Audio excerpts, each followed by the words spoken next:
Assalamu alaikum wa rahmatullahi wa barakatuh. Alhamdulillahi rabbil alamin. Wassalatu wassalamu ala rasulillah amma ba'd. Bienvenue à vous dans cette vidéo dans laquelle je vais vous montrer comment faire les ablutions de manière simple et facile, Inch'Allah.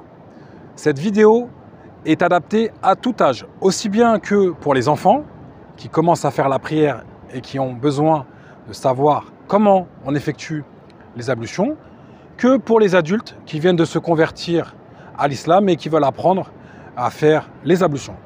Mais aussi pour toute autre personne qui veut se rectifier et s'améliorer dans les ablutions, bi'idhnillah. N'oubliez pas que la prière est un pilier parmi les 5 piliers de l'islam. Donc la prière est une obligation et les ablutions sont une condition parmi les conditions de la prière. Donc pour pouvoir faire la prière, nous sommes obligés de faire les ablutions, nous sommes obligés d'être en état de pureté. Je précise que dans cette vidéo, nous n'allons pas rentrer dans le détail des conditions, des obligations, des actes sunna, des ablutions, car nous l'avons déjà vu dans les épisodes précédents de notre série sur la purification. Donc je vous invite, pour ceux qui veulent aller voir ces épisodes et avoir plus de détails, de revenir dans notre série sur notre chaîne Apprendre l'Islam facilement.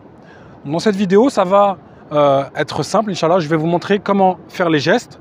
Ça va permettre comme ça à toute personne, des enfants aux adultes, simplement de me regarder, d'imiter les gestes et de recopier les gestes afin de savoir faire les ablutions, Inch'Allah.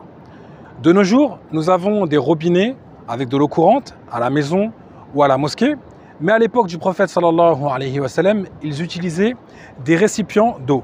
Comme ici c'est le cas, j'ai ramené un récipient avec de l'eau pure, avec laquelle je vais pouvoir faire mes ablutions. Donc ici j'ai une petite quantité d'eau qui est largement suffisante pour faire mes ablutions, car il faut savoir que le prophète sallallahu alayhi wa sallam utilisait un moud. Donc un moud, c'est la quantité d'eau que nous allons avoir lorsque nous allons joindre nos deux mains. Donc la quantité d'eau que nous allons obtenir à l'intérieur de ces deux mains, ce qu'on appelle un moud, et c'est avec cette quantité-là que le prophète sallallahu alayhi wa sallam faisait ses ablutions. Donc on voit qu'il utilisait très peu d'eau, et il est très important pour le musulman de ne pas gaspiller l'eau.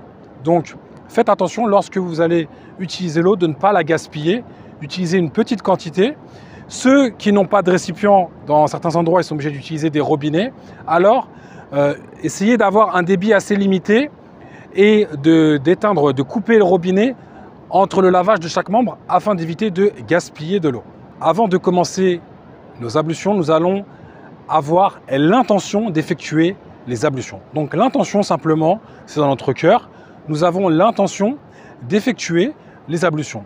Attention, l'intention, ce n'est pas quelque chose qui se prononce. Comme certaines personnes le font, elles vont prononcer l'intention avec la langue. Elles vont dire « j'ai l'intention de faire mes ablutions ». Alors non, l'intention ne se prononce pas, ceci est une innovation. L'intention, simplement, c'est dans le cœur. Ensuite, nous allons commencer les ablutions, mais avant de commencer, nous allons dire « Bismillah ». Donc je vais prendre ici une poignée d'eau et je vais commencer à laver mes mains. Donc je lave l'entièreté des mains, notamment entre les doigts. Donc là, je l'ai fait une première fois, je le fais une deuxième fois. Donc je lave le devant, l'extérieur de la main, jusqu'au poignet. Et une troisième fois.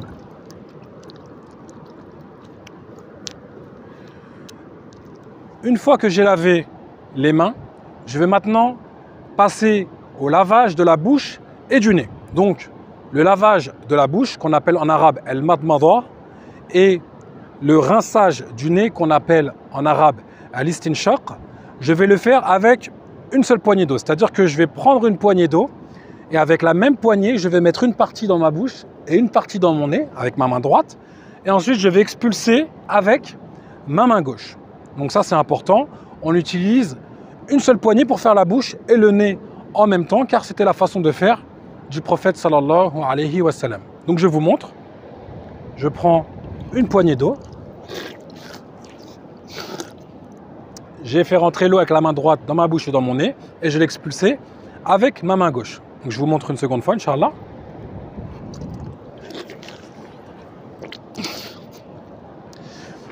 faut savoir qu'en temps normal, lorsqu'on va faire le lavage de la bouche et du nez, on va insister notamment au niveau du nez. On va insister pour bien faire rentrer l'eau à l'intérieur du nez.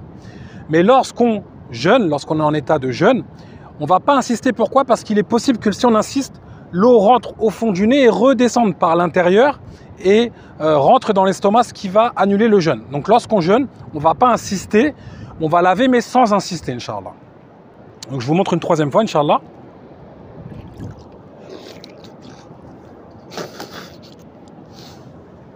Donc voilà pour le lavage de la bouche et du nez. Nous allons maintenant passer au lavage du visage.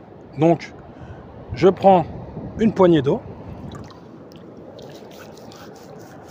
et je vais laver mon visage comme ceci. Donc le visage commence au niveau du haut du front, là où il y a la base de la racine des cheveux, va descendre jusqu'en bas au niveau du menton.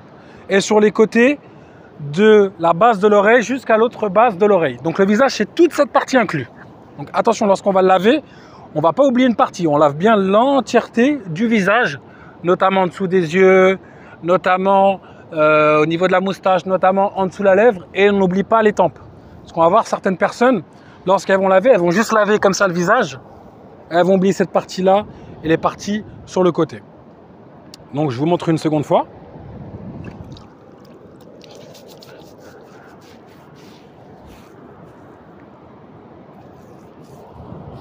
Donc on n'oublie pas cette partie-là. Pour la barbe, une précision. Pour les personnes qui ont une fine barbe, donc on voit la peau en dessous, ou alors pour ceux qui sont imberbes, alors ils vont laver obligatoirement la barbe avec la peau, puisqu'elle est visible. Par contre, les personnes qui ont une barbe épaisse, comme c'est mon cas, ça veut dire qu'on ne va pas voir la peau en dessous, alors il leur est obligatoire de laver ce qui est apparent de la barbe, et ensuite il est recommandé de passer les doigts à l'intérieur, comme ça, les doigts humidifiés à l'intérieur de la barbe, ce qu'on appelle le takhlil. Donc je vous montre une troisième fois, Inch'Allah.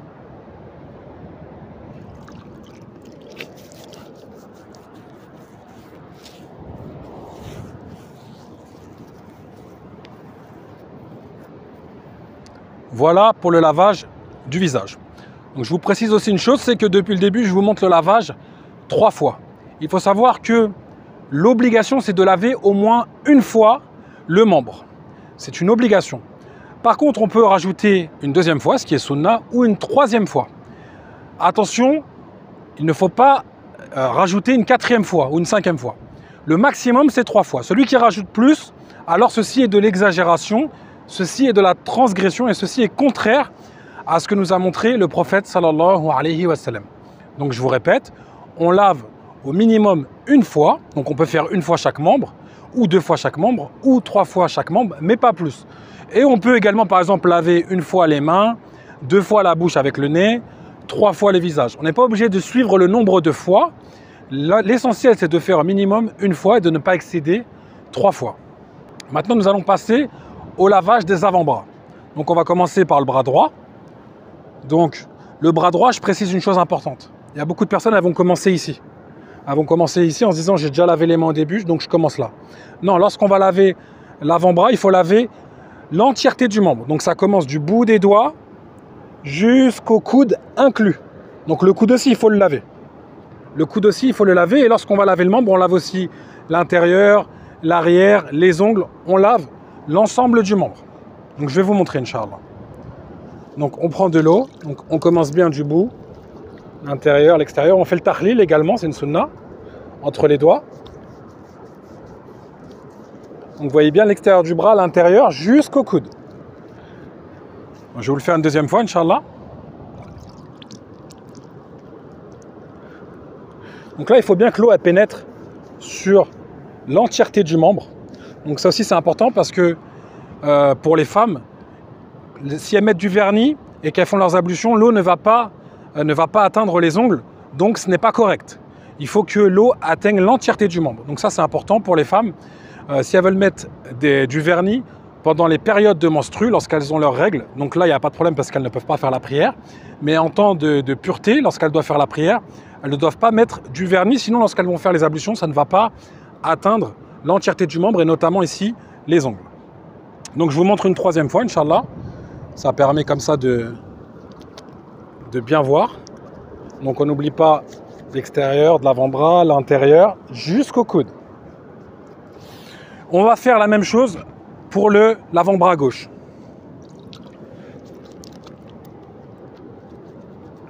L'intérieur entre les doigts, jusqu'au coude. Je vous montre une deuxième fois. On prend de l'eau. Vous voyez bien, il ne faut pas délaisser une partie. Il ne faut pas s'arrêter là. Il y en a, ils vont s'arrêter là, ils ne vont pas laver le coude. Donc on lave bien jusqu'au coude.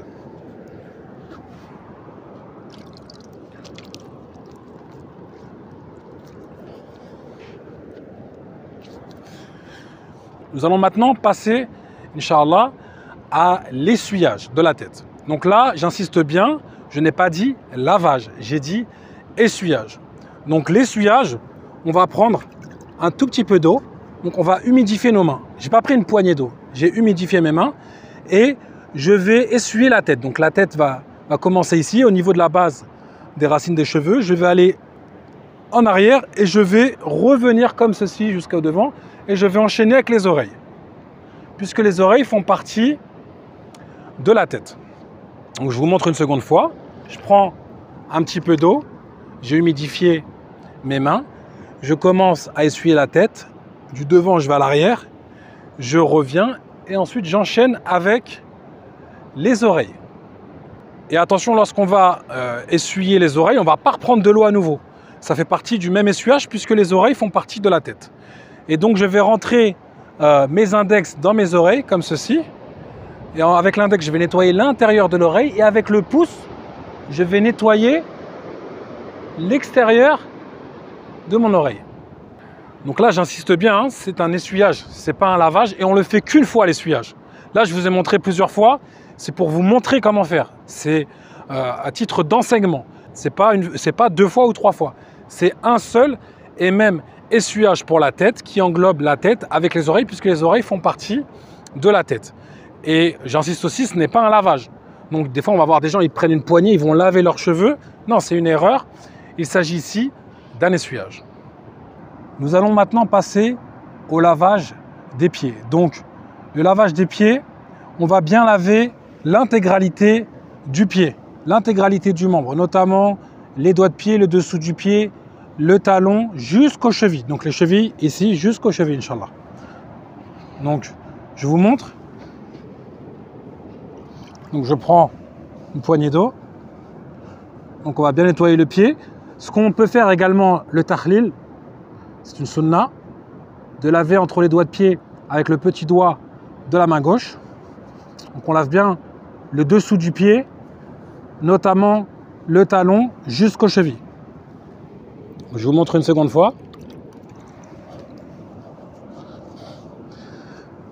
Donc on lave bien le membre en entier. Attention à ne pas oublier le dessous du pied, notamment le talon. Car le prophète sallallahu alayhi wa sallam a dit « Wailun lil aqabi minan nar » malheur au talon du feu. Donc ceci est une menace. Certaines personnes, lorsqu'elles vont faire leurs ablutions, elles vont laver le pied, elles vont juste laver le dessus, le devant, mais elles ne vont pas laver le talon. Donc il faut bien laver le talon jusqu'aux chevilles. Donc je vous montre une troisième fois, Inch'Allah.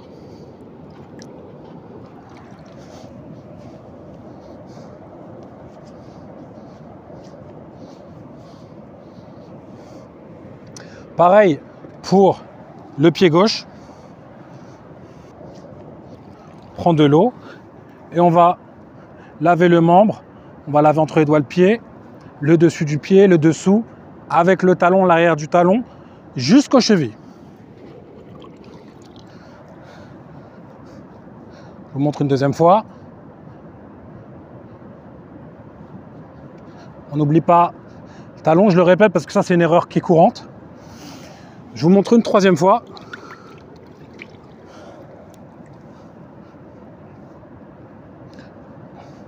On n'oublie aucune partie, Inch'Allah. L'arrière du talon jusqu'aux chevilles. On vient de finir les ablutions. Une fois qu'on a terminé les ablutions, il y a une invocation légiférée à dire qui est la suivante. Ashhadu an la ilaha illallah wahdahu la sharika lah wa ashhadu anna Muhammadan abduhu wa rasuluhu Allahumma ja'alni min at-tawwabin wa ja'alni min al-mutatahhirin. Et il est rapporté que celui qui dit cette invocation, il pourra rentrer par la porte qu'il désire parmi les 8 portes du paradis. Je tiens également à préciser que lorsqu'on vient de voir l'ensemble des gestes, des membres à laver et la tête essuyée, l'ensemble des ablutions qu'on vient de voir, ceci est pareil pour les hommes que pour les femmes. C'est-à-dire que les femmes vont faire les ablutions de la même façon que le font les hommes. Il n'y a pas de différence sur cela. Je voudrais aussi vous donner une information importante qu'on appelle el-mesh ala al-khuffayn, l'essuyage sur les chaussettes. Alors il faut savoir qu'il y a beaucoup de personnes qui ne connaissent pas cela, et ceci est important puisque c'est une facilité. C'est une facilité qu'Allah Ta'ala nous a octroyée. En effet, lorsque le musulman a fait ses ablutions, donc il est en état de pureté, comme c'est le cas pour moi, je viens de faire mes ablutions. Une fois qu'il a fini de faire ses ablutions, s'il met des chaussettes, donc là je vais mettre des chaussettes et soyez concentrés, je les mets en état de pureté. C'est-à-dire que là j'ai fait mes ablutions, donc j'ai mes ablutions, je mets mes chaussettes en état de pureté.